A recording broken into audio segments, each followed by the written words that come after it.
Welcome to History 101, World Civilizations 1, commonly known as Ancient World. In this intro PowerPoint, I will explain how the course will work and show you an overview of our textbook chapters so you get a feel for the course content. My name is Judith Littlejohn and I'm your instructor for this course.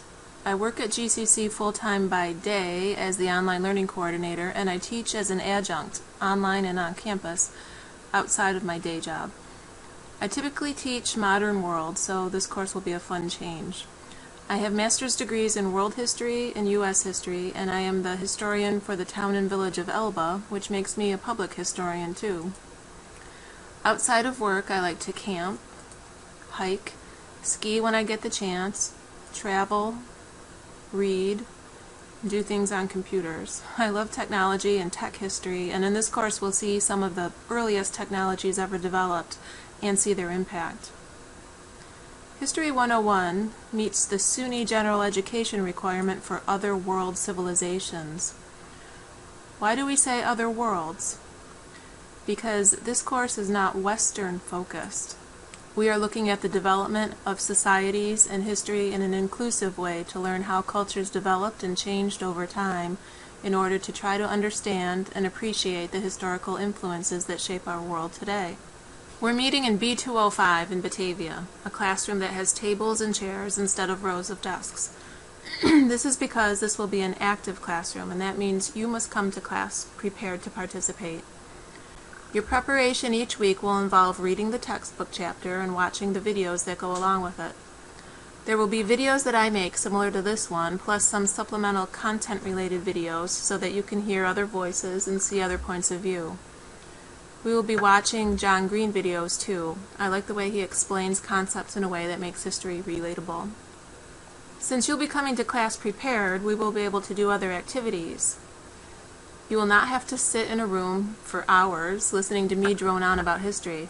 Instead, you will be working on assignments, group quizzes, research, explaining things to each other, taking quizzes with clickers, and doing history. To earn that SUNY Other World Civilization General Education credit, we need to meet the course student learning outcomes listed in the course description on the GCC website and in the syllabus. The words used in the learning outcomes are trace the path of human history, demonstrate knowledge, analyze fundamental tenets, compare and contrast, assess and describe, explain. They're active words, not sit and listen. So we will be active in class. And there's a cap.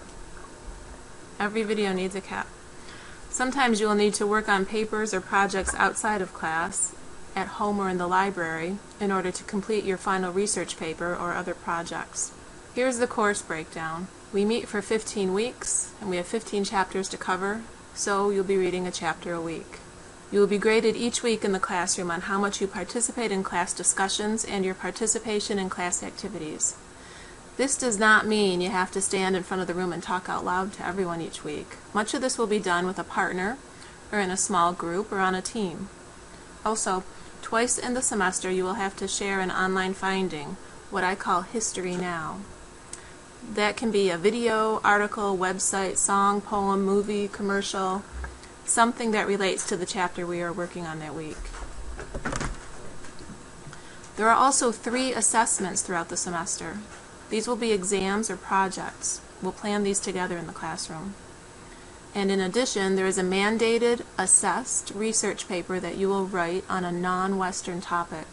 This paper is broken down into 4 components, and we will get into that more in depth in the classroom. So the breakdown, which is on the last page of the syllabus, shows that the final grades are determined based on a total possible score of 300 points. Each night in the classroom you can earn 6 points for discussions and 6 points for participating in activities, for 12 points per week. Your research paper is 50 points, and the assessments are 20 points each times 3 for a total of 60. The History Now entries are 5 points each for a total of 10. If you skip class, those lost points cannot be made up. Here is a quick look at our topics. Chapter 1, Early Settlements, Population Movements, and Early Agriculture. Chapter 2 is Mesopotamia, early Egyptians, Nubians, Babylonians, Assyrians, Gilgamesh, and the start of the Hebrews. Chapter 3, Ancient India and the Rise of Buddhism, is about the Indus River Valley, Indo-European migrations, who was Buddha, the life and teachings of Buddha.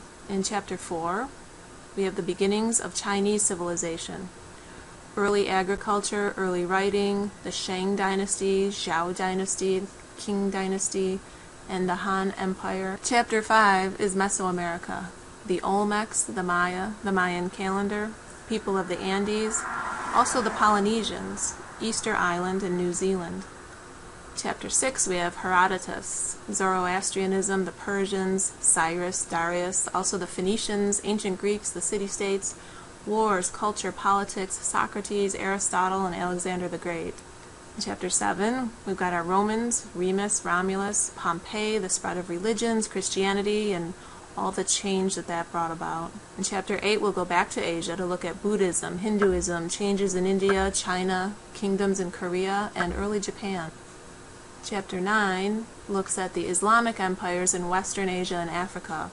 We'll learn all about Muhammad, the caliphs, the 5 pillars of Islam, Baghdad, and the Abbasid Empire. Chapter 10 is about Europe, Byzantium, the plagues, Germanic tribes, Carolingians, Merovingians, Charlemagne, Vikings, Scandinavians. Chapter 11, we've got the trade networks in Africa and India, including Sub-Saharan Africa, Bantu language, Ghana, the Mali Kingdom, the Sultanates of North Africa, the Mamluk Empire, Cairo, Zimbabwe, and southern India. Chapter 12 is the Commercial Revolution in China. This is the 5 dynasties period in China. The Song dynasty, changes in agriculture, monetary systems, urban life, prosperity, printing, movable type, education, Confucius, and then we'll move into Korea and Japan and the shoguns. Chapter 13 will go back to Europe, the introduction and flourishing of grain crops, what that did for population, all the innovations in agriculture, universities, the Crusades, famines, the Black Death, and the 100 Years' War. In Chapter 14, we finally get to the Mongols, the nomadic lifestyle, life under Chinggis Khan, then the Ottomans, Kublai Khan, the Ming emperors, and exploration. Chapter 15 is about maritime expansion in the Atlantic world, the Aztecs, the Inca, humanism going on in Europe, European exploration, the Portuguese slave trade, Spanish exploration, and the Columbian exchange. So that sums up some of the major topics we'll be looking at throughout the semester. Come to class prepared, plan to participate, and we will learn all the history possible in 15 weeks. Thanks.